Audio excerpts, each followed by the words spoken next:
Hi friends, నేను మీ కర్నూల్ సీమ్యాన్ హరీష్.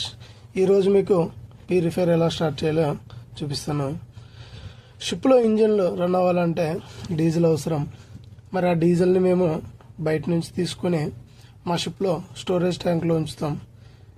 ఆ డీజిల్లో ఏమైనా కల్తీ కానీ వాటర్ లేదా డస్ట్ ఉంటే ఇంజిన్లు చెడిపోవడానికి అవకాశం ఉంది.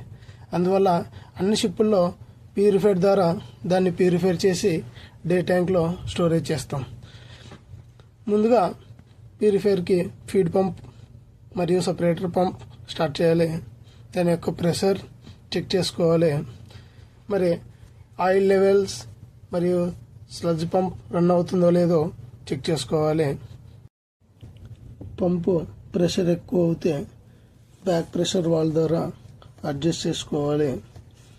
అంతా నార్మల్గా ఉంటే సర్క్యులేషన్ అయిన తర్వాత స్టార్ట్ చేయాలి. పంప్ రన్ అవుతుందో లేదో చెక్ చేసుకోవాలి. తర్వాత స్పీడ్ రికవరీ అవుతుందో లేదో చూసుకోవాలి.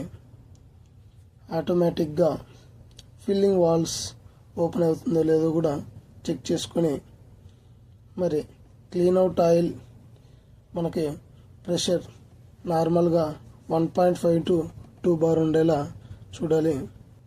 మరి ఇక్కడ క్లీన్ అవుట్ ఆయిల్ వచ్చేసి 1.6 ఉంది. Thanks for watching. Please subscribe.